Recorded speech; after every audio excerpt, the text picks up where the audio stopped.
Hello and welcome back to the Common Colt Podcast. Colts Podcast, the real takes, no clickbait. I'm Josh Hudgens. That's Dan Hertzler. Dan, how you doing, man?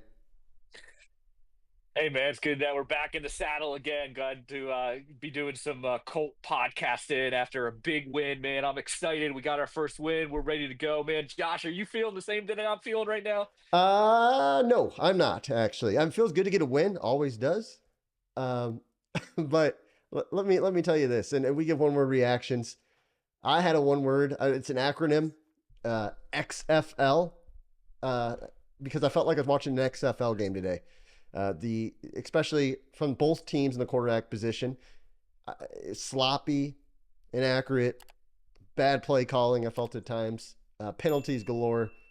If you took away the team logos in the stadium and you had about 10 fans there, I feel like that game could have passed for an XFL game. Honest opinion. What do you think?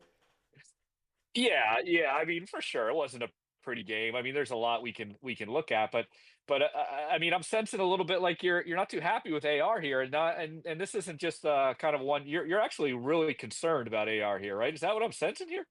Yeah, I think we pride ourselves in trying to be reasonable, good looking, Yeah. smart, uh, the genius Colts podcasters, fan podcasters are who try not to overreact on one game.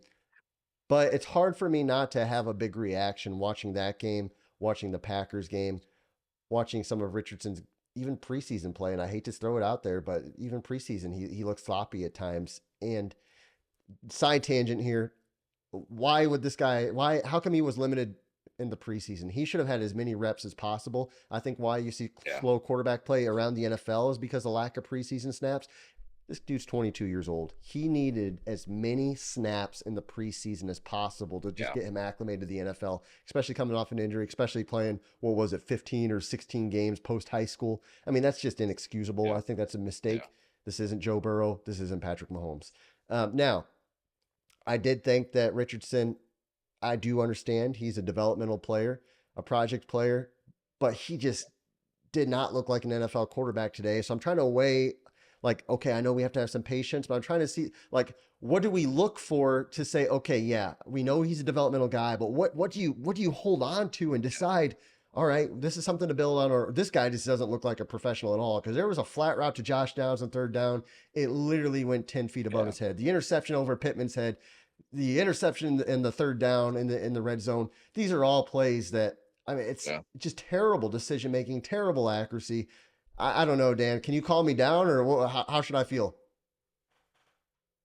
Well, again, like you said, I mean, we were high Shane Steichen fans last year and what he did with that team, the type of offense he worked around Gunnar Minshew. I can't ever say his name, Minshew, Yep. and the reality in that is that there's a part in the NFL. It's sort of like, okay, we haven't seen this or this is new, and it catches some defense off.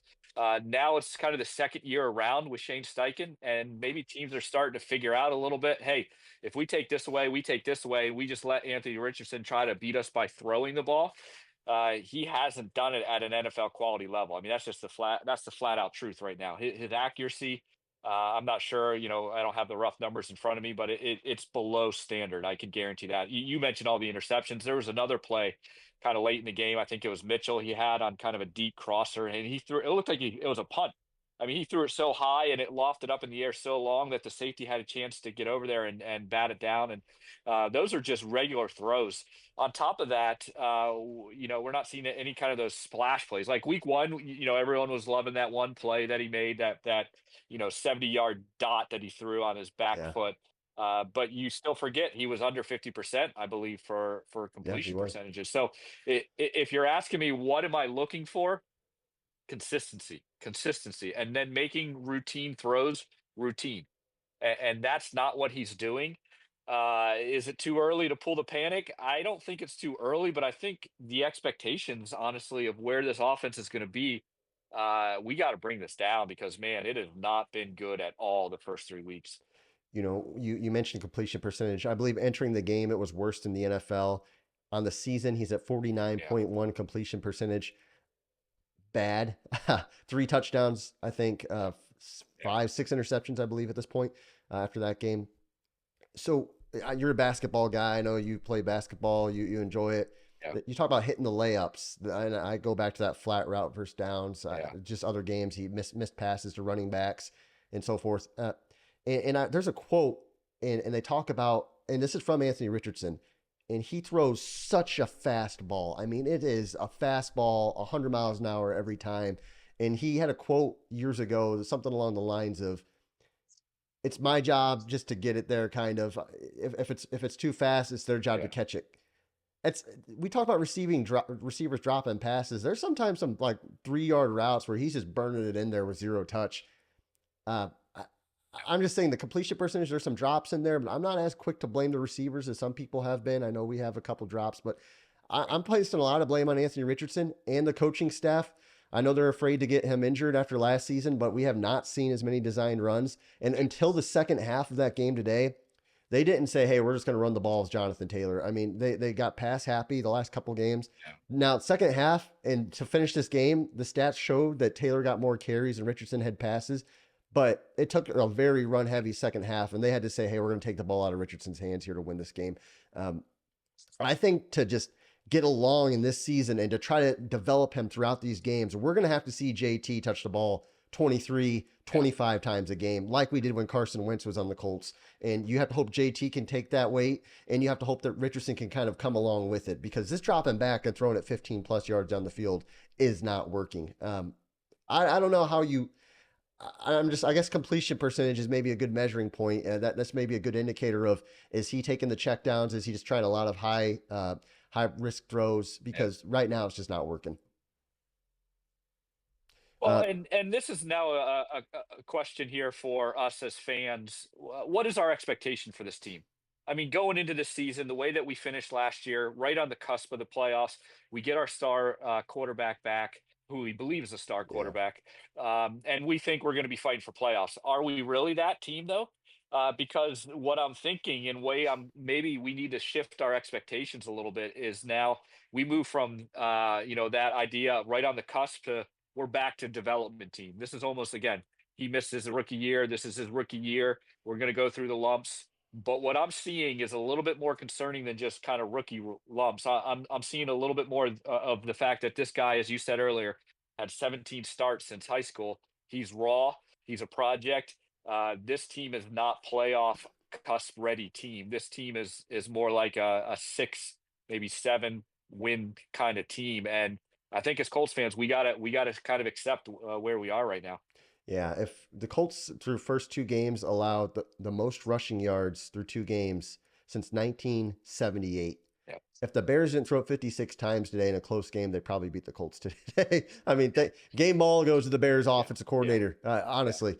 Um, the expectation, and people say, like, "Oh, hey, Colts fans are quick to point out Peyton Manning threw 28 interceptions in his rookie year, so Yeah, it's not in the same realm. It's just not in the same. I yeah, hate that comparison, because you're looking at a quarterback who was running a pro style offense, pushing the ball every blade of grass.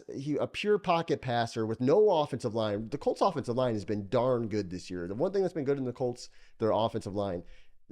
You can't draw those comparisons. I think, to your point, we our quarterback right now, and I'm not trying to be too critical, but he's closer to the Malik Willis side of things than he is to the Lamar Jackson, and we had kind of hoped he might have a yeah. career trajectory of Lamar Jackson, closer to Malik right now. So I think the expectation is a lot more quarterback design runs and a lot more JT. And we hope last quarter of the season we see some accuracy and completion percentage improvements. I don't think we sniff the playoffs right now. We have too many secondary injuries. Yeah. Ballard didn't invest in the secondary for a reason, maybe because he thought it'd be a rebuild year. Um, I just I don't think we sniff the playoffs. Yeah, the only thing I want to push back on you just a little bit there is let's not talk about career where he's going to be. Yeah. Okay, he's way too raw, way too Yep. young.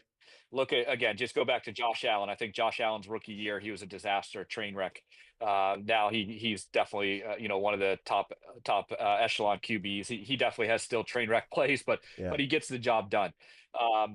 So where Anthony Richardson's career is going to go, it's way too early to say that. Where this season's going to go, I think we got to be a little bit more realistic. This is definitely a trial by fire young guy, just learning how to play this game. I just want to see that completion percentage go up. I want to see the routine throws be routine, and then hey, if he makes mistakes trying to make a splash play, I'll live with that. But again, this was a bad Bears team. This is not an impressive win, but it's a win. So Yeah. at least we're not kind of Chicago Bear fans right now. Again, I don't think Caleb Williams looked good either. So No, he didn't. this was just a bad off our NFL game, and I don't think both fan bases can be too thrilled right now. Yeah, no, I'm right there with you guys, and we're kind of curious of what you guys think. If you take a moment and comment below, am I overreacting? Might be. Is Dan the older man, the gray hair, the I see the salt and pepper in the beard? Is he on the money? Like you said, I don't think we can predict a career path right now. Maybe the right decision was to have this guy sit for a year or two before he played, but we're in the situation where we needed to have him play. So now we're just going to watch these bumps go as he develops, and hopefully develops to be a great player. Let us know what you think in the comments below. Colts get a win. That's what's most important, and we'll see where the season takes us. Thanks for watching, guys, and have a great day.